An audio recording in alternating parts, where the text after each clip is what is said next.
Bienvenidos a Espacio Crítico, un espacio donde cada semana nos detenemos a observar aquello que normalmente pasa desapercibido, lo que está frente a nosotros, pero rara vez miramos con atención.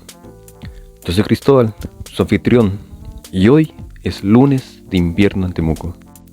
En este episodio vamos a recorrer 4 puntos de la ciudad, 4 sensores de calidad del aire, 4 números que, a primera vista, parecen simples datos. Pero detrás de esos números hay una historia. Una historia sobre frío, sobre humo, sobre desigualdad, sobre la forma en que habitamos esta ciudad. Antes de empezar, quiero que imagines una fotografía. Es una imagen en blanco y negro, tomada por el fotógrafo Arturo Borges. En ella aparece una mujer, de pie junto a una cocina de leña, una cocina de hierro fundido. Sobre ella descansa una tetera. Detrás, una ventana deja entrar apenas un poco de luz. El título de la fotografía es simple: Cocina sureña. No sabemos quién era esa mujer, ni menos cómo se llamaba. No sabemos si esa cocina era también la única fuente de calor de la casa. Pero lo más importante de esa fotografía es aquello que no aparece. El humo, porque el humo está ahí. Sale por la chimenea, se eleva sobre los techos, se mezcla con el de cientos, quizás miles de otras cocinas encendidas esa misma mañana. Y luego queda suspendido sobre la ciudad. La fotografía muestra el calor. Lo que no muestra es el costo de ese calor. Y esa ausencia, precisamente, es el punto de partida de este episodio. El primer punto de nuestro recorrido es al poniente de Temuco. El sensor marca 163 en la escala ICA, el índice de calidad del aire. Para tener una referencia para quienes nos escuchan, entre 0 y 50 la calidad del aire se considera buena, entre 50 y 100 moderada, sobre 100 comienza a representar un riesgo para grupos sensibles, y a partir de 150 la categoría cambia de nombre. Ya no es moderada, ya no es preocupante, es dañina. 163 significa que el aire es dañino para toda la población, no solo para niños, no solo para adultos mayores, para todos. Cuando hablamos del poniente de Temuco, hablamos en gran medida de barrios residenciales, sectores donde predominan las casas por sobre los edificios, donde la calefacción a leña sigue siendo una realidad cotidiana. Y no necesariamente por elección. El gas es caro, la electricidad también. La leña, en cambio, sigue siendo para muchas familias la alternativa más accesible. Porque cuando el invierno trae temperaturas cercanas a 0 grados o incluso bajo cero, no calefaccionar una vivienda deja de ser una posibilidad, se transforma en un riesgo. Entonces, ¿qué significa vivir en un barrio donde afuera hay un ICA de 163? Significa que un niño con asma probablemente debería quedarse dentro de casa. Significa que salir a caminar puede transformarse en una recomendación médica que conviene evitar. Significa que el acto básico de mantener una vivienda caliente entra en conflicto con otro derecho igual de básico: respirar aire limpio. Y ahí aparece una pregunta incómoda: ¿quién carga con esa contradicción? Porque quienes toman las decisiones sobre energía, urbanismo o infraestructura no son necesariamente quienes viven sus consecuencias más cercanas. Quien enfrenta esa contradicción cada invierno es quien vive aquí, quien respira aquí, quien no tiene otra forma de calefaccionarse. Nos movemos ahora hacia el nororiente de la ciudad. El sensor marca 156 en la escala, también dentro de la categoría dañina, pero en este punto hay algo más que el número. Hay un nombre. En el mapa aparece como Comunidad Curwil Sandoval, una comunidad mapuche, y ese detalle cambia la conversación, porque mucho antes de que existieran las cocinas a leña de hierro fundido, el centro de vida doméstica mapuche era el fogón. El fuego no era solamente una fuente de calor, era un espacio de encuentro, un lugar para cocinar, para conversar, para transmitir historias, para habitar el mundo en comunidad. Con la colonización de la Araucanía y la llegada de nuevas tecnologías domésticas, comenzó un proceso lento de sustitución.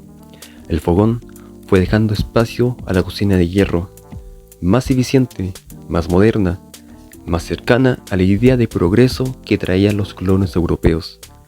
Es la misma cocina que aparece en la fotografía de Borges, y sin embargo, más de un siglo después, observamos una paradoja. Los descendientes de quienes se reunían alrededor del fogón forman parte de las comunidades más expuestas a la contaminación producida por el sistema que lo reemplazó. El humo que hoy cubre estos sectores no es solamente un problema ambiental, también puede leerse como la consecuencia de transformaciones históricas mucho más profundas. Por eso, vale la pena preguntarse, ¿qué desapareció cuando desapareció el fogón? No solamente una tecnología, no solamente una forma distinta de producir calor, quizás también una forma distinta de reunirse, de compartir, de construir comunidad alrededor del fuego. El tercer punto está al noroeste de la ciudad. El sensor marca 108 en la escala. Es el valor más bajo de nuestro recorrido, pero sigue estando por encima de lo recomendable. Sigue siendo perjudicial para grupos sensibles. Hay una fotografía tomada recientemente en una de las colinas que rodean Temuco. Desde ahí se observa la ciudad cubierta por una capa grisácea. Los edificios aparecen difusos, la catedral apenas se distingue, las distancias parecen más cortas de lo que realmente son. Eso es lo que se ve cuando el aire alcanza estos niveles. Y sin embargo, muchas veces hablamos del humo de otra manera. Quienes viven en Temuco seguramente han escuchado esta frase: el invierno aquí huele a leña. Es una frase familiar, incluso afectuosa, porque el olor a leña suele asociarse a recuerdos, a infancia, a comida caliente, a reuniones familiares, a la sensación de llegar a casa después de una tarde fría. Y todo eso es cierto, pero hay una verdad que convive con esa memoria. Ese olor también son partículas suspendidas en el aire, partículas conocidas como MP2.5, tan pequeñas que pueden atravesar las defensas naturales del cuerpo y llegar directamente a los pulmones. Entonces, convivimos con dos realidades al mismo tiempo: el humo como recuerdo y el humo como amenaza. El olor a leña como identidad cultural y el olor a leña como indicador de contaminación. Temuco lleva décadas viviendo dentro de esa contradicción y cada invierno vuelve a enfrentarla.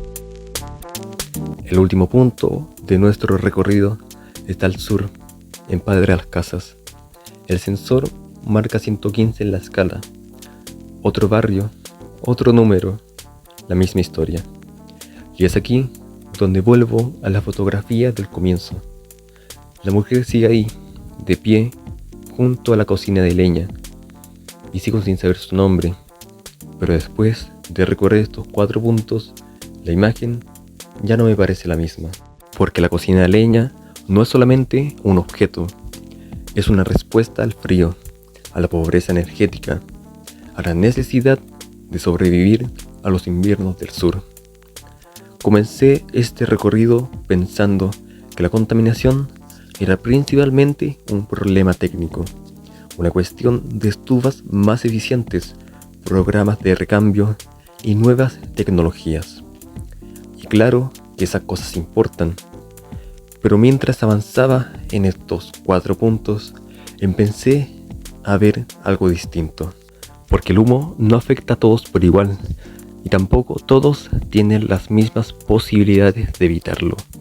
La contaminación de Temuco no nace simplemente de decisiones individuales, nace de una historia compartida, de desigualdades económicas, de transformaciones culturales y de una ciudad donde muchas personas todavía deben elegir entre pasar frío o respirar un aire más limpio. Y esa no debería ser una elección. El humo sube sobre toda la ciudad, pero no todos viven las mismas consecuencias cuando lo hace. Eso fue Episodio Crítico. Si quieres conocer los datos de calidad del aire de tu sector, puedes revisar el Sistema de Información Nacional de Calidad del Aire, disponible en el sitio del Ministerio del Medio Ambiente. Los números cambian cada día. La historia que cuentan muchas veces no. Yo soy Cristóbal. Gracias por escuchar. Nos encontramos el próximo lunes. Hasta entonces, respiren profundo, si el aire lo permite.